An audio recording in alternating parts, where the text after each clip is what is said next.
breaking news! With their release in the UK, we now know the details for Riff Tamson and Delta Squad. Matt and Lee discuss. Hello, everyone, and welcome back to another Rapid Reaction. They're coming hard and fast here for a little while. We've done Delta Squad. If you're seeing this, that one's up on the channel, and I will get to the Rogue One box with Jin as well. That's edited. I'm very late on that, but I'll release it soon after you see this video. But today, we're not talking about either of those. I've got Lee here. We're going to talk about Sharkman himself, Riff Tamson. Lee, what do you see when you look at Riff Tamson's card? You know what? I know a lot of people have been somewhat negative, and I'll also admit that the Riff Tamson box hasn't been the most exciting thing in the world. But I think that what I see in the Riff Tamson card is someone who plays very, very aggressively. If you are someone who enjoys that playstyle where you just want to take someone and ram them down the throat of your opponent and be rewarded for it, I think Riff is actually a pretty good fit for that. I think it's I really like all the little puns about being a shark. Yes, I love it. I love it. Yeah. I think his little follow-up abilities is also kind of novel. You don't generally see that on a primary, where someone else makes a check and a primary jumps in, because primaries tend to have pretty good expertise trees. And yeah, like I said, well rewarded for being someone who's stuck in the melee, and someone who's either he himself getting the kills or someone else around him helping kills happen. So yeah, I see him being this like very interesting ballistic missile to like throw into a fight. Yeah, this is fresh on the mind because we just recorded Delta Squad, but in there we mentioned, you mentioned how much we both love Padawan Ahsoka, and he has a very Padawan Ahsoka-like ability. I think that's going to be his main feature, is this hopping around, doing extra attacks, and just very aggressive and mobile. Kind of like General Grievous, but in a different way, I would say. Now, his combat cards, so we can start with that Cruelty, I guess. One thing you'll notice, both of these have a range 3 on them. And now, if this was, let's say, a year plus ago, I would have looked at that and said, that's basically melee, that doesn't help at all. But honestly, as someone who's played a lot of Chopper, who also has a range 3 attack, it does come up more than you think because of split levels, or you just need a little extra distance. So, better than no ranged attack, for sure. Exactly. Of course, he's still a melee character. Very much still a melee character. Looking at Cruelty, I think that I actually like the ranged expertise tree. Like, yeah, range 3 is kind of limiting, but in the situation where you need to just like push a crit or two, or you're really just trying to go for 2 results because that's where his first shove is, very legitimate. I also like the combination of strain shove. Obviously, pin shove I think is sort of like where I like to go, but a strain shove is like the very next tier in terms of like what I like to see on a 2 result, because there's like, how many times have we shoved someone like Ezra or someone who has like a defensive slip in there, and putting a strain on a target can make that very unappealing. I think Cruelty is going to be the stance you're hanging out in most of the time, partly because it has the better defense, as we'll see in a moment, gain 2 blocks on 2 expertise. Its offensive expertise is a little better for that melee follow-up attack. You're not generating crits, but you could get 3 hits on 2 expertise, which could make that 5 dice attack really sing. And it gives you shoves, as opposed to pure damage. If you just want kills, you can try Savagery, but if you want a bit more funkiness, Cruelty is good. If you can get 3 down the tree, which honestly isn't that crazy given his expertise, if you can like shove and then do like a jump and go contest some other objective too, that gets kind of interesting, and I'm excited to see what people can do with that. We mentioned Savagery, so we'll pop over there really quick. It does damage. It's got fine expertise. Yeah, absolutely. It is what you want to run in. Like, it does actually remind me of the General Grievous sort of setting, where it's like you have the one tree where it's like it's all damage, and then it's the other tree where like practically you probably want to stay there most of the time. But definitely, I think Savagery has its place. Very, very good.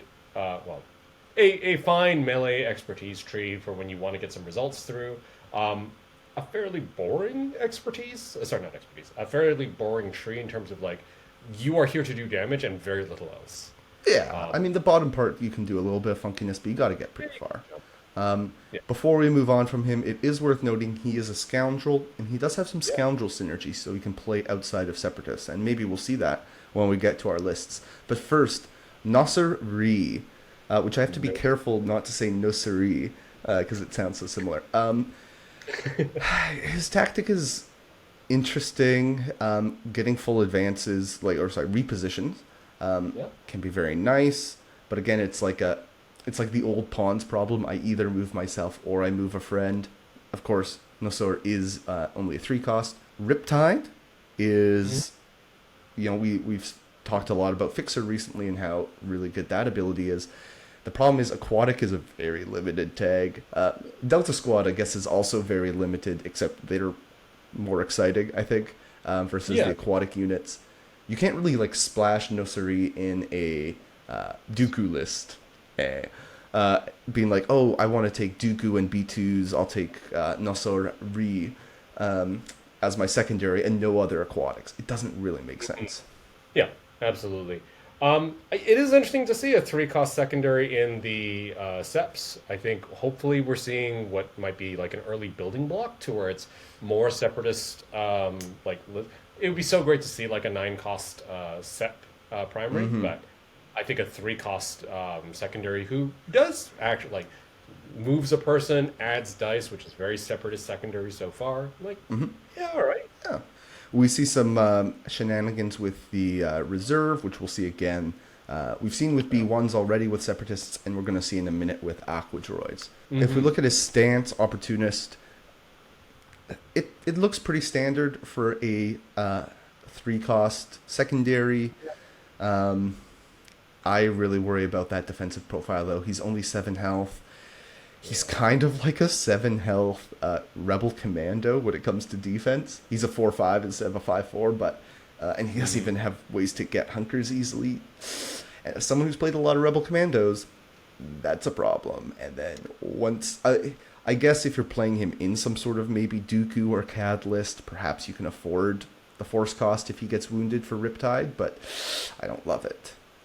Yeah, I feel exactly the same. I think that especially if Nossor is the provider of extra dice into your separatist droid list, for instance, he's probably going to get picked out first, and he has so little defensive tech to keep him alive that's problematic. So he's definitely a candidate for maybe try to hang out kind of in the back if you can. Yeah. Someone who Range for- might feel a little bit better going into the fray is Aqua Droids. So they are a 5 cost. Now we've seen a lot of good 5 costs recently. Baze and Chirrut, 7 Scorch.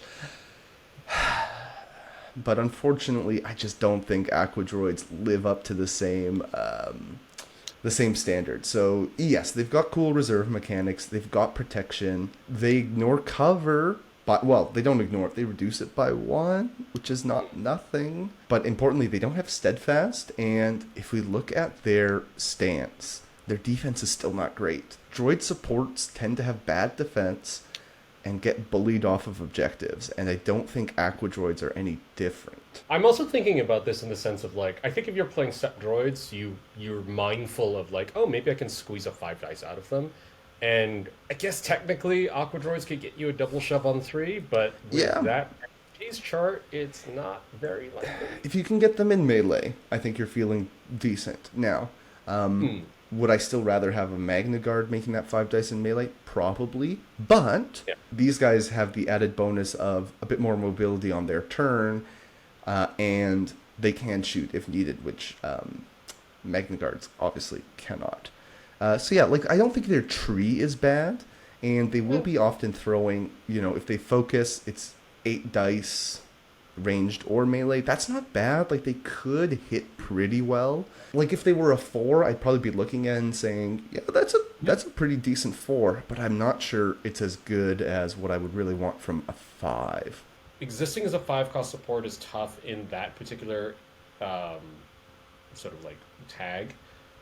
And I don't know, I just kind of especially in comparison to Baze and Chirrut, 7 Scorch, really, really solid 5-cost supports that we've seen. Aqua Droids do feel like they've fallen down a bit. Yeah, I think before we get into the lists, I'm trying not to be too negative. This could be a good building block in the future for Separatists. The problem is they've waited 2 years basically for this release, and it doesn't really solve much of their problems, I feel like. Like we said, Riff could be a missile that just dives in and does crazy things, but they kind of already have Grievous. Nossor Ri is a 3 cost, so he doesn't really swap into, like, the 3/5 configuration doesn't really swap into Separatist lists very well. They only bring one more battle droid. It's kind of awkward. Like, and Nossor Ri wants more aquatic, so you don't want to break them up. And Aqua Droids can't be brought by any other Separatist unless they bring Nossor Ri. So it's just all a little bit awkward. It feels like the next time Separatists get a box, whenever that is, this does open up options. But until then, it's tricky. It's an odd spot to be, and I think, again, I don't want to be very negative, but I do think it's worth mentioning. Like, yeah, if you're a diehard set player, this is your first release in 2 years, and it is a little disappointing. I personally am seeing this as the building blocks towards what could be more Separatists, where it's like, hey, if you want to play a very aggressive Separatist line, you got Riff. And maybe if you want to play something else, like a very defensive Separatist line, maybe we'll see a difference in Yeah. armor. That's the thing. At the end of the day, one of the things Separatists needed was more options, just to kind of flex and fit the meta or fit different play styles. So this does bring some more options, even if it's not quite the flexible options I would prefer. But people can get creative. And on that note, we'll at least show 2 lists that we've come up with. And as always, I'll let you go first. What have you brought for me today, Mr. Lee? Thank you, sir. I think, as usual, I feel like one of my considerations is always on, like, cost. And I actually think that Riff and CAD, just play the Riff box as is, play the CAD box as is, and you've got pretty solid... If you're very keen on playing Riff, I think you can make an argument for playing a Riff CAD pairing. Obviously, 4 forces, pretty rough, but it is basically box murder. Yes. The play style. You want to go super aggressive. You want to spend force so you can get force back. Something I like about the pairing of a Riff and CAD is that Riff gives you force so long as someone near him gets killed. He doesn't have to be the one doing the killing. So it's entirely reasonable for Riff to dive in, do a bunch of damage, maybe intentionally not even do all of your boxes, and then have CAD finish up. And that's 3 force back, which is pretty nice. Pretty good. It's not bad.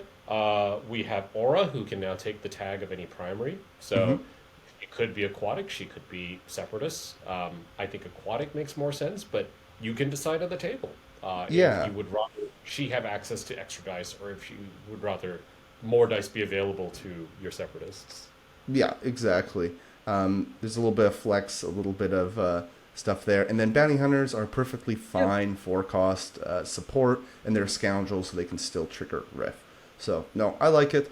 I also leaned into some scoundrels on my side, but I went the Hondo route because one of the things I don't like, and I've made very clear, I think, on these before, I'm not a big fan of greedy primaries, people who don't move their friends. So I wanted someone who moves their friends. And say what you will, Hondo can move his friends. Funnily enough, it's another 4 force list, but with, I'd say, more reliable refresh, though maybe a lower ceiling in Hondo. So to be clear, it's I went with Riff Tamson, Jango Fett, and Bounty Hunters, and then Hondo, Nossor Ri, and Weak Weight Pirates, because I'm not a big Guarm guy, and Hondo doesn't really have a great Scoundrel 3.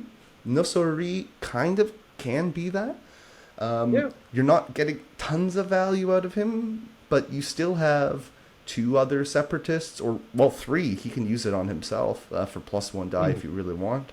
You've got a lot of reserve shenanigans and reserve hate between Jango and Hondo. Yep. And I guess Jango can refresh force too, so yeah, there could be something here. Yeah, no, legitimately, when I was looking at this assignment of, like, hey, what sort of list will we put together, Hondo was actually near the top of my list for, like, what another list configuration could look like. Mostly because, like, Riff not being able to move anyone is a problem, and I think Hondo is technically a solve for that situation. So, it could work. Obviously, you can play it in a full Separatist list. We were trying to think a little more outside the box. I do think that there's enough tools I see with especially someone like Riff that even though my first impressions are maybe a little negative, I don't think I would be shocked if I saw someone come up with something that was creative Yeah. and really utilized him. Who knows, maybe some sort of Luminara thing. I always love Luminara for woundy characters, but anything else, CAD, Hondo, something creative that really is exciting and very effective. So Yeah. hopefully you guys can find that. Apologies, we went a little faster in this one because we've got a hard out here in a couple minutes, but we wanted to get this out relatively quickly. Hopefully we didn't miss anything big and glaring, but yeah, that's the Rift box. Any quick final thoughts from you, Lee? I will say that look, we can sit down and we can crack statistics and look at damage trees and all that good stuff. I think something that Rift does genuinely bring, which I am looking forward to putting him on the table for, is some of us just want to like throw like a big Sharkman into the melee and watch him just like tear stuff up. And I think he looks fun. I'll certainly have fun with him, just like throwing him into melees and like bouncing him around, eating things. Like, yeah, that sounds And great. Aqua Droids are stupid big. Like, as I Good. saw them in the display case at Yeah. Adepticon, they are huge. So, like, just putting that on the table at least a few times is going to be pretty fun, and probably pretty fun to paint. So, Yeah, I'm looking forward to it. So like, yeah, silver linings. There's going to be some good stuff already. absolutely. All right. Yeah. Thanks for Crack the having me code, on. everyone. See ya. Have a good one.